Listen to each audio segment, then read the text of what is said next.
My pranams to all Atma Jyotis, divine light of the self. Today, let us contemplate on time and space.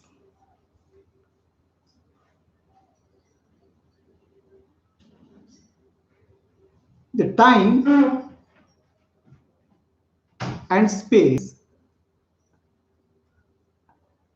put pressure on our life. We are constantly running against time. There's a constant pressure in our life because of time. And the space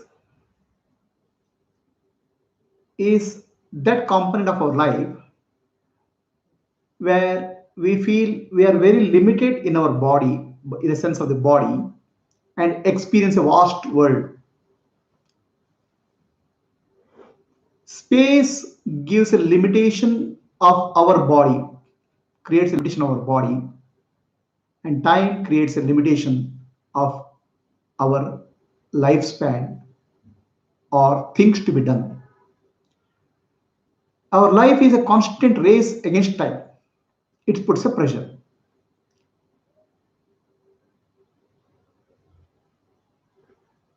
Time, space, and cause and effect or karma is together called samsara or trouble. The suffering which we go through involves three aspects: time, space, and karma or cause and effect. Let us look at time and space aspect today. There is a beautiful story in Purana. Sri Vishnu, who is universal consciousness, is walking in a beach along with his prime disciple Narada. Narada is very confident. Narada is egoistic because he is with universal consciousness Vishnu.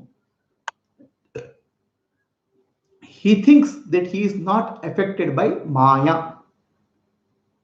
He is free from Maya, the illusion. He brags about it to Vishnu. Vishnu says, "Why don't you get me some water, drinking water? I'm thirsty." Narada goes to a nearby village. He knocks the door, and one beautiful girl opens the door. Looking at the girl, Narada forgets Vishnu, he forgets water. Instead of asking for water, he asks her, "Will you marry me?" She agrees. "As long as you're able to take care of myself and the family, I'm fine." So Narada marries that girl. Vishnu is forgotten. Okay. Over a course of time, there are 6 children. Narada is working in the nearby agricultural field to take care of his livelihood. So many years have passed. One day, there is a heavy flood in that area. In that flood, Narada's house, his wife, and children get washed away. Narada is devastated. He starts crying. He cries for his wife. He cries for his children. He is grief stricken. Suddenly, he opens his eyes. Vishnu is standing in front of him, asking, "Narada, where is my water? I asked you to go and fetch water. It's more than half an hour over, and you did not come back. What happened to water?" So, this is the story of the Maya or the divine illusion, the divine hypnosis which we live. Vishnu is the universal consciousness, and Narada represents us. There's a divine hypnosis of time and space. So Narada spent a lifetime of having a family, having children. Many years passed, but in reality, no time has passed from Vishnu's point of view. He sees a beautiful girl and plays. In reality, there's no girl, there's no place. The time and space is appearance of the divine illusion or Maya.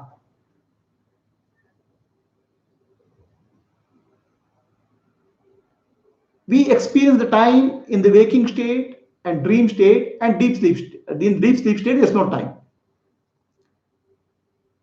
First, let us take the experience of time in dream state. In dream, we go through many things in life. Probably we are born, we grow up, we get married, we have children. Probably we may die also. A time seems to have passed. Many years have passed in dream. But in reality, from the waking state perspective, no time is there. The dream time is unreal. Dream time is illusion. But when you are experiencing the dream, the time appears to be very real. There's a lot of pressure running against time in dream also. So on the other hand, when you go to deep sleep, there's no sense of time at all. There's a deep silence and peace in deep sleep. No time. When I wake up, the time appears. The space appears. The city where I live, the place where I work, that appears. The body appears, followed by the space, the time, the space and time. Now the race starts, constantly racing against time.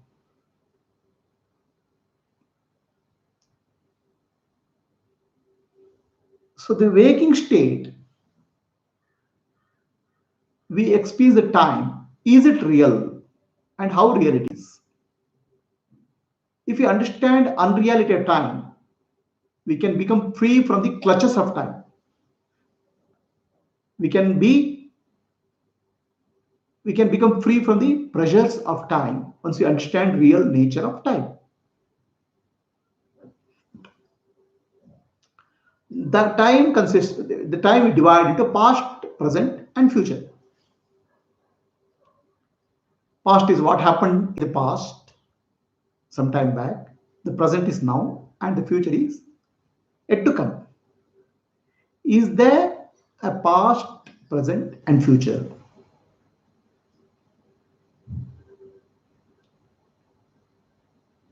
So, for the sake of clarity of discussion, I take up time as two aspects of time. One is chronological time and a psychological time. Chronological time is related to the events, experiences in life, sunrise and sunset. Okay, I call between sunrise and sunset, I say 10 hours gap is there. Events which are perceivable in the physical world, I divide into chronological time. There's no concept of time in the event universe itself. Time is a mental concept which you have created to divide our work or for the sake of convenience. For example,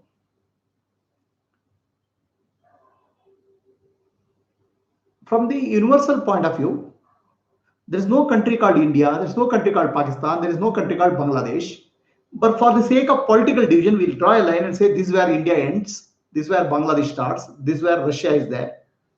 So these are the mental concepts which are created for convenience, but they are not reality. The chronological time is a concept which you have created for our convenience, based on the external events. But what is more problem for us, what gives a challenge, what causes stress in our life is not the chronological time, it is a psychological time. Time is entirely psychological. Chronological time is a convenience which we have created for functioning. Say, for example, this city is called Bangalore. There's nothing called Bangalore in the universe. Bangalore is a name given and a boundary is put for sake of administration. So the chronological time is what is a naming or division which we have created for functioning. The psychological time is about the past, present, and future.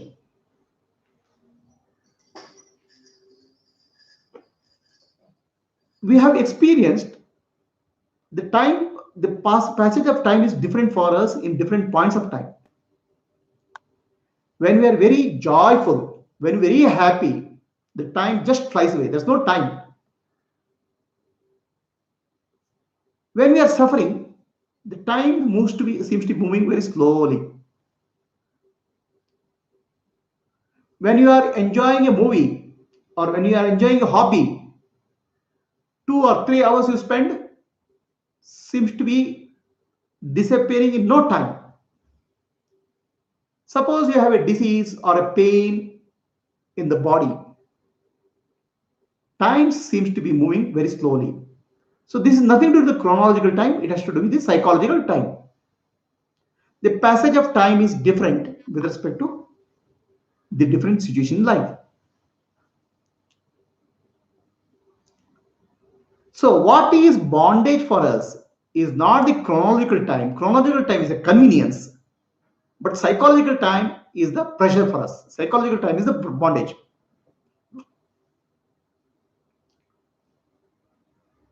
Let us look at the passage of time. What happens when we are joyful, when we are happy? When we are happy, there are no thoughts in the mind. The mind becomes thought free. When the mind becomes thought free, the mind is no mind, because mind is nothing but a flow of thoughts. In a happy situation, momentarily there are no thoughts in the mind. No thought means no mind. No mind means what is there? Only consciousness is there. Self is there. I am the self in when I am happy. The joy of the self is reflected in the reflected as happiness when the thoughts are not there. The self or Atma, the consciousness, is not in time, it is beyond time. So when we are happy, we seem to pass into a state beyond time momentarily. The time stops. We have gone beyond time. Then again time comes back. How does the time come back? The thoughts start coming. They start the thoughts start appearing. And what is thought? Thought is always related to the past, or thought is always related to the future. Thought is always related to memory. Memory is about past. And thought is about the projection of future. What will I do tomorrow? What will happen to me? And thoughts about the past are about regret, the suffering I have gone through, what I should not have done, guilt. These are thoughts about the past. And thoughts about the future, what are they? Worry, what will happen to me in future? Anxiety. Okay? Fear and hope. These are thoughts about the future.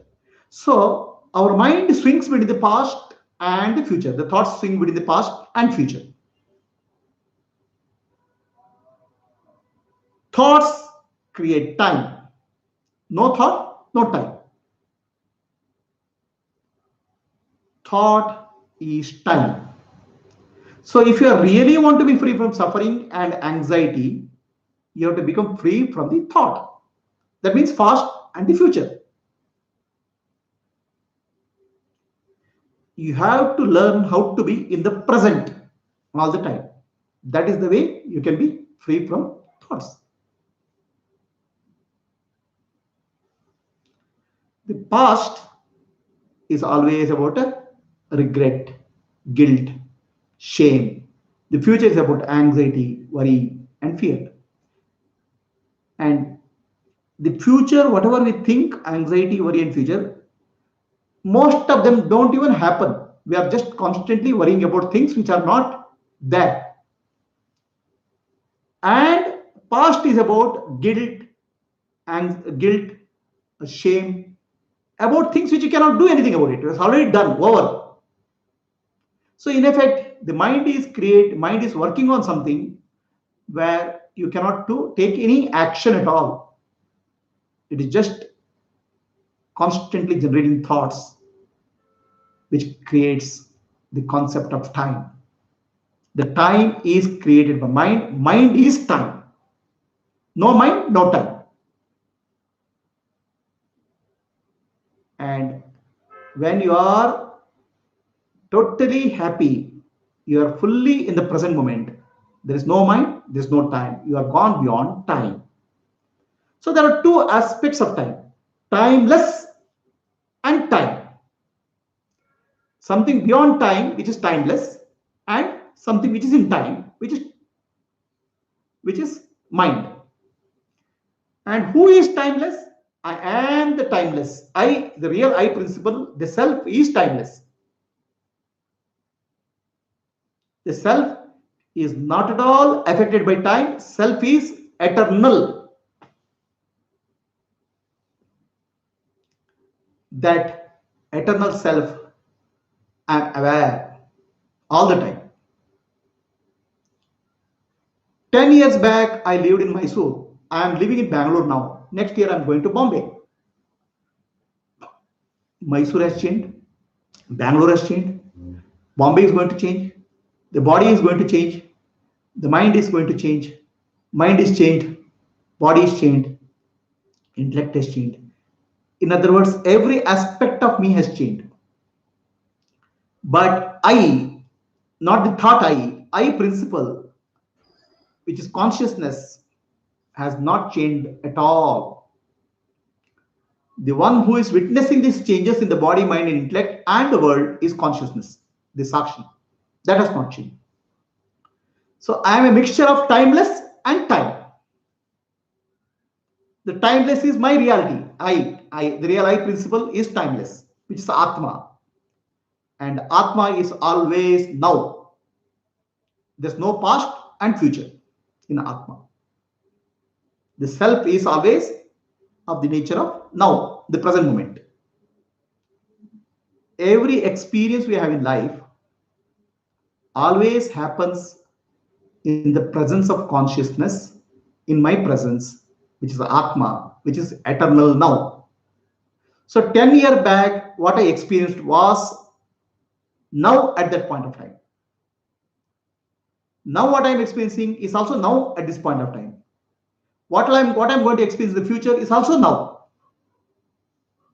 So now is my reality, which is timeless. Time is something which I experience because of the thoughts. Is this clear? No thought, no time. And no time, no thought, no time is my nature. My nature of timelessness will never change. It's always there.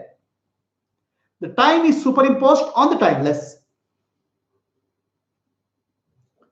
So the past, present, and future, if you take, the past I experienced as now, the present I'm experiencing as now, the future I'll go experience as now. So that means for me, always the now is the reality. Right? But when I am experiencing the present moment, the past thoughts come and get superimposed on the present moment, which means it is not reality. It is unreal, which is getting superimposed on the present moment. The anxiety, the shame, guilt, or fear, or anxiety is getting superimposed on the present moment. The past is coming to the present in the form of thoughts, which is unreal. The present moment perception is the reality. The thoughts which are superimposing is unreal. So my experience of time is a mixture of reality and unreality. What I'm experiencing right now is reality that gets mixed up with the thoughts of the future and past, which is unreal. Right?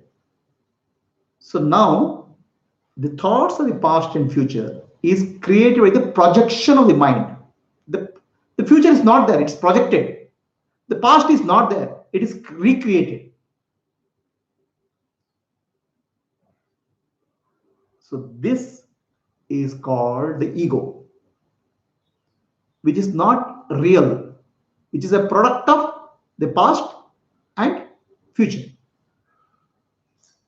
The present moment, there is no ego, only myself. I am the self. If really I am the self, there's no time. I don't experience time. I'm in full of bliss and joy. The ego comes and interferes in the present moment.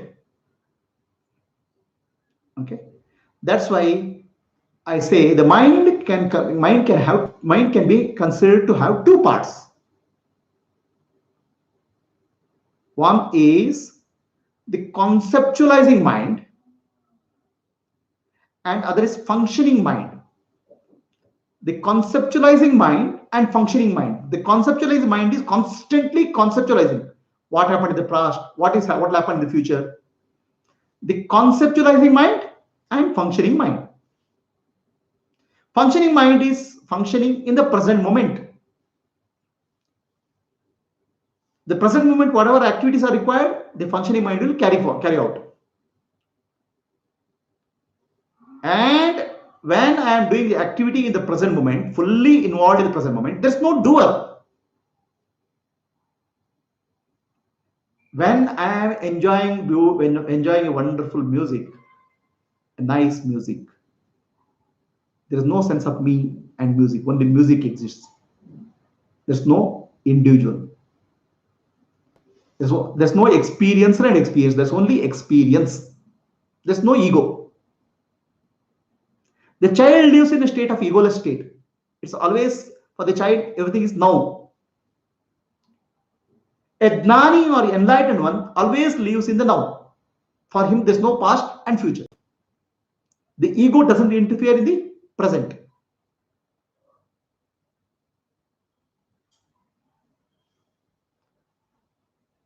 The past and future is together called conceptualizing mind. The present moment is called functioning mind. Enlightenment means the conceptualizing mind becomes silent. So you're not worrying about the future. You're not regretting about the past. You're constantly in the present moment.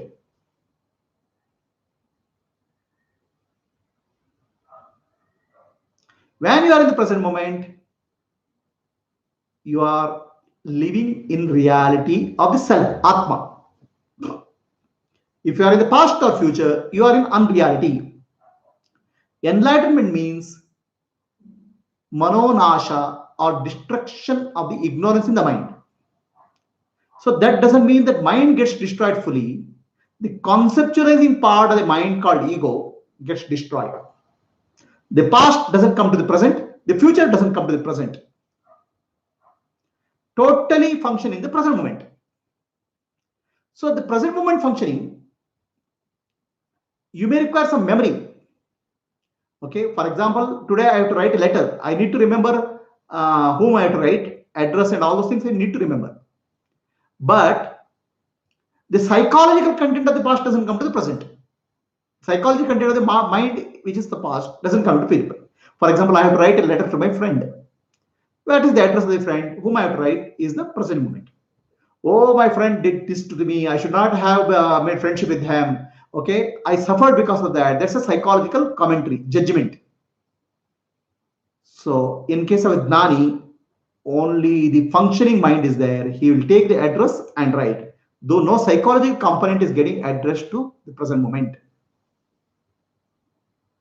Is that clear? So in the present moment, there's only functioning of the consciousness. The consciousness functions.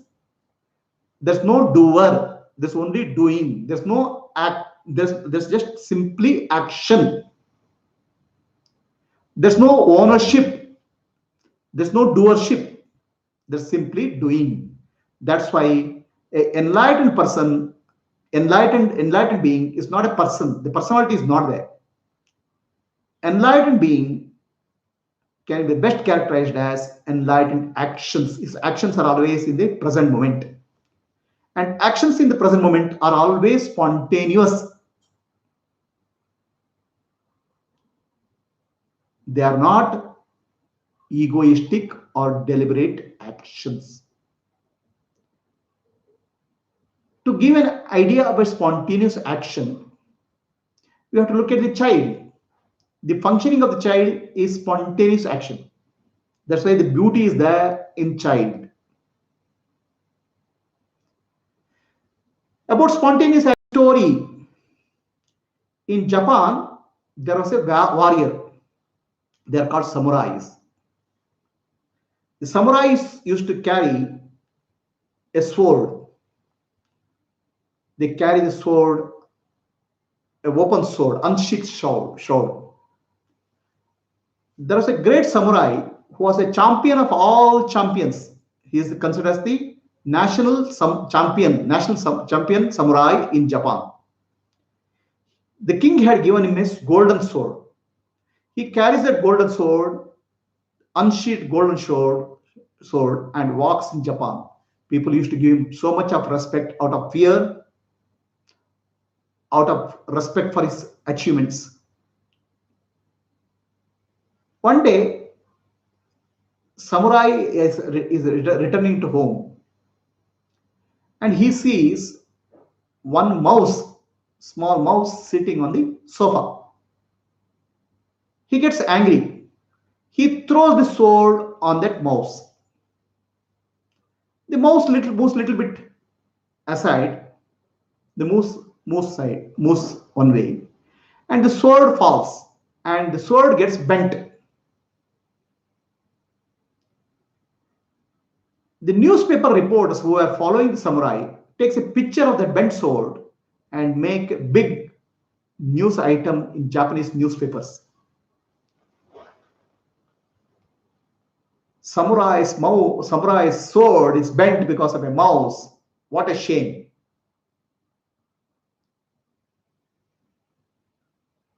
Samurai's reputation is damaged by this mouse. He is so worried. This mouse has damaged my reputation. He brings a cat to catch that mouse. The mouse hides and cat is not able to catch the mouse.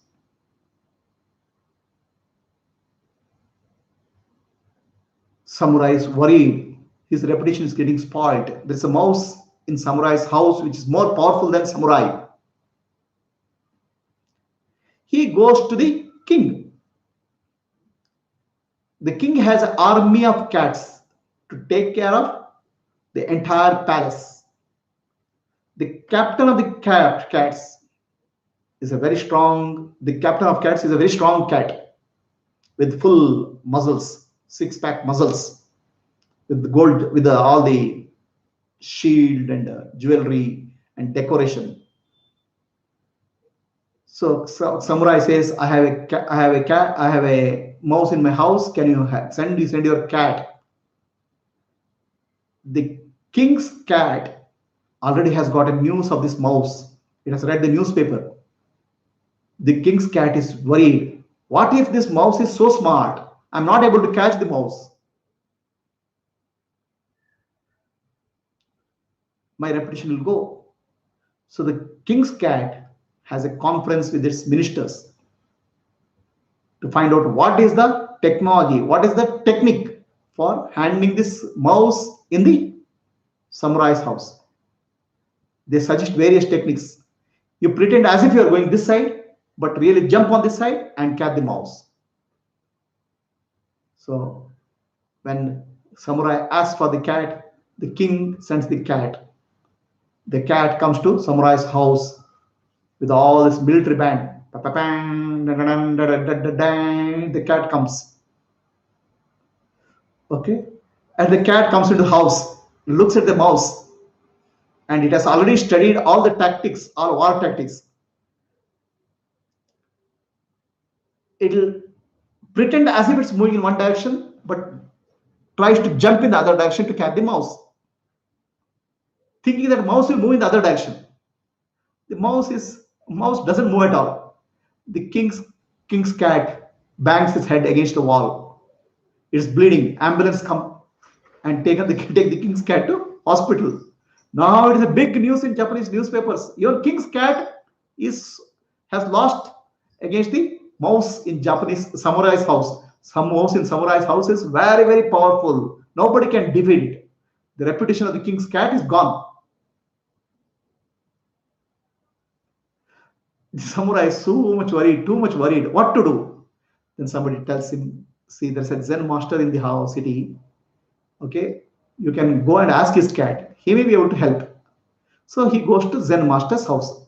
The Zen master is a poor fellow, and his cat is very lean, hungry cat. The cat doesn't have milk in the Zen master's house to drink. So Zen master's cat is waiting. Okay, I want to come. So this guy is very skeptical. Whereas while king's cat, which is very fat, very hefty, is not able to catch this mouse. What can this Zen master cat catch? It's very lean. But still he carries the Zen master cat to house and leaves the cat in the house. The cat goes, catches hold of the mouse, eats it and comes out. The samurai is surprised.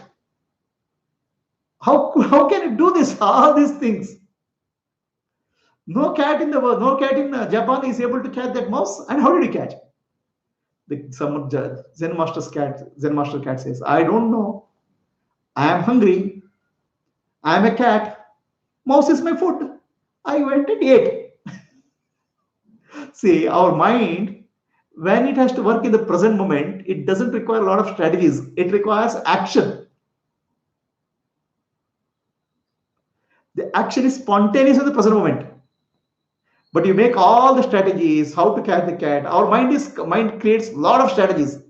Okay, a cat becomes like an elephant. A cat problem is blown up into a big, huge problem. The problem in life in the present moment are always small. They're not big. And the action in the present moment is always spontaneous. An enlightened one or Gnani, a realized master, lives in the present moment and he lives in this spontaneous action. There's no doer. The doer is because of the ego. Ego has a lot of strategies. Ego is full of worries. Ego is full of tensions, strategies, worries. Live in the present moment. So now, the present moment is also not a really moment. There's nothing called past, present, and future. When you are experiencing the present, so let's say now 10:30, is that present moment? The moment I speak of 10:30, it has become 10:30, 1 second. The moment I say 10:30, 1 second, it has become 10:30, 2 seconds. I cannot catch the present moment. There's nothing called present moment. The past, present, and future all are illusions created by the mind. There's no reality of past, present, and future. They are nothing but thoughts and ideas which are projected from consciousness. When you are in the totally present moment, there's no thought, there's only action. In that action, the action is spontaneous. Of course, for the action, you may need some information about the past, some knowledge about the past, you bring it. But you don't bring the psychological content of that knowledge in the present moment. Psychological content is the ego. You act. So a realized person lives from moment to moment, always in the present moment. For him, the life is always now, now, now, now, now. It is not now, yesterday, now, tomorrow. No. Always now, now, now is the life. And that's how the child lives. For the child, life is now, now, now. The child doesn't know past and future. It's always now. And in that now, there's no subject and object duality. The experience or experience duality is not there. Only experience is there, and that is the self, Atma. That's why if I'm fully engaged in any activity, 100%, we are giving in some activity.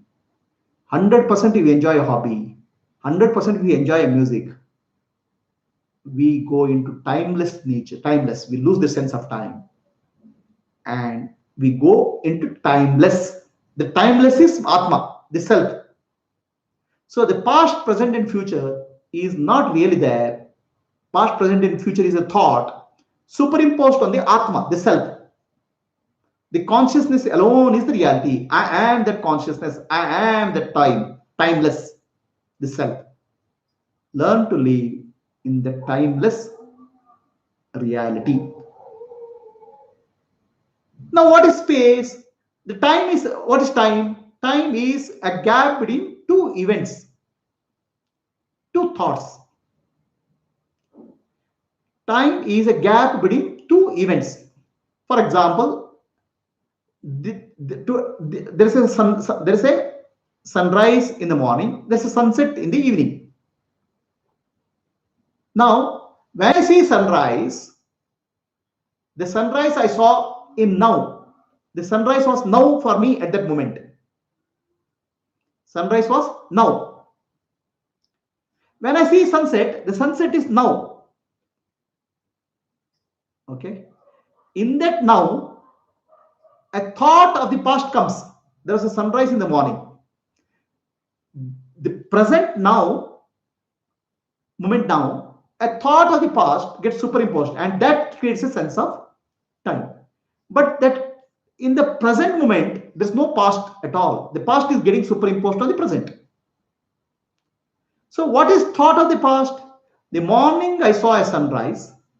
So that became a thought, and thought became a knowing in consciousness, and it became conscious. It merged into consciousness.